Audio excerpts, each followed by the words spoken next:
Bonjour DP. Bonjour. L'actualité dans le monde, nous allons parcourir un peu l'actualité politique de la Gambie. Yaya Jammeh qui a été battu par son adversaire Adama Barrow. 10 jours après, Yaya Jammeh refait surface et dit de quitter le pouvoir. Quel regard vous portez sur la Gambie? Quel regard sur la Gambie? Bon, d'abord, il faut dire que ça constitue un recul pour le pays, dans tous les cas, parce qu'actuellement, il y a une certaine instabilité en Gambie. Et dès qu'un pays est stable, évidemment, c'est le développement qui est plombé. Donc, disons que c'est d'abord ce qu'il y a à déplorer. Et politiquement, je crois que c'est un précédent qui n'est pas très bien. Ce n'est pas un très bon exemple pour ce pays d'abord et pour le reste de l'Afrique. C'est dommage, c'est dommage.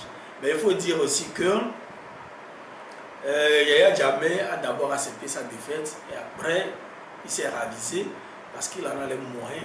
Il a les moyens de le faire. Dans d'autres pays, on ne peut pas le faire. Imaginez que, je ne sais pas moi, un président américain soit battu aux élections et qu'après dit non, non, non, je ne pars pas, moi je reste parce que je ne crains pas la mort. Ce n'est pas possible parce que l'atmosphère politique même ne le permet pas.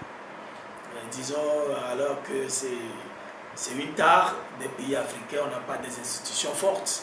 S'il y avait des institutions fortes, je pense que Yaya Jammeh ne ferait pas ce jeu. Oui, d'après vous, qu'est-ce qui a suscité Yaya Jammeh à revenir au pouvoir? Qu'est-ce qu'il y a suscité? C'est par rapport au discours de Adama Barrow ou bien qu'est-ce qui lui a suscité? Ouais, certains disent que c'est parce que Adama Barrow et d'autres personnes disent qu'ils vont juger Yaya Jammeh, ils vont le traîner devant les tribunaux, il va rendre compte de son règne de 22 ans, tout ça, que c'est ça qui a fait qu'il s'est retracté. C'est une possibilité. Mais moi, je crois que, comme je l'ai dit tout à l'heure, c'est parce qu'il a la possibilité de se retracter, de garder le pouvoir qu'il le fait. S'il ne pouvait pas le faire, dans certains pays, c'est impossible. Parce qu'il a l'armée à sa faveur. Il a l'armée à sa faveur, il a les institutions à sa faveur. Il est même face à une population où il sait que cette population va se laisser faire.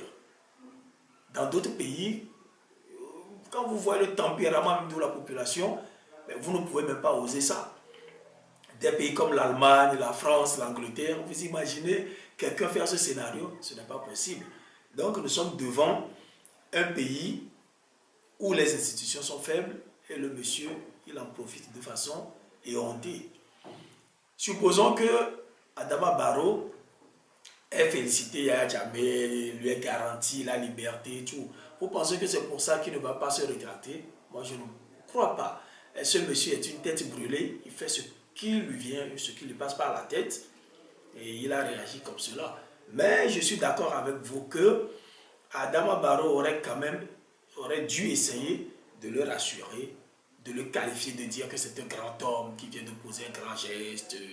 Et voilà, il faut savoir aussi caresser les gens dans le sens du poil pour obtenir quelque chose. Chaque chose en son temps.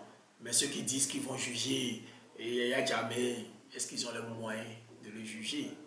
Parce que quand vous n'avez pas le moyen de juger quelqu'un, il ne faut pas prétendre le juger. Dans certains pays, on peut en même temps menacer de juger le dirigeant qui s'en va. Mais dans d'autres pays, quand vous savez que l'opposition, bien ceux qui vont prendre le pouvoir, sont faibles, alors il faut s'abstenir de le faire. Voilà. ONU et la CEDEAO ont intervenu, mais Yaya Jammeh dit niet. Quel avenir pour la Gambie maintenant?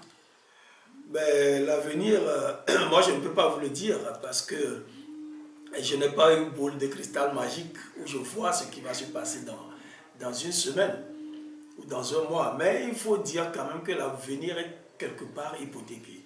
Et en ce 21e siècle où tout le monde pense développement, il faut avancer, il faut faire ceci. Et nous on est là à se bagarrer politiquement. Et ce n'est pas tout à fait bien.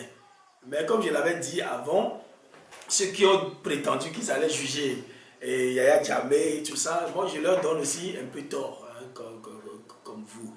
Et je vous donne un exemple, c'est comme si vous passez avec votre femme et quelqu'un vous gifle. Vous serez tenté de lui redonner la gifle si la personne n'est pas très costaude. Mais quand vous remarquez que celui qui est devant vous, c'est un malabar, 2 mètres de haut, 100 kilos, alors que vous ne pesez que 50 kilos, évidemment, il ne faut pas le regifler. Quand vous savez que les institutions de votre pays sont faibles, vous n'avez pas les moyens de faire face à quelqu'un qui est passé 22 ans au pouvoir, qui a l'armée, la police, les leviers de l'administration et de la justice entre les mains, alors il ne faut même pas oser aller sur ce terrain. Mais malheureusement, beaucoup sont allés trop vite en besogne. Mais ce n'est pas seulement les Africains. Je ne sais pas si vous avez suivi les chaînes internationales, les chaînes les plus puissantes que nous suivons ici au Togo. Mais on a déjà donné la parole aux femmes des prisonniers politiques, tout ça là, qui déjà se préparaient à se venger. Donc tout ça a fait aussi que, quelque part, on peut dire, Yaya Jammeh s'est trouvé de bonnes raisons de rester. Mais avant tout, il s'est retraité parce qu'il se sent capable de le faire. Merci DP. C'est moi qui vous remercie.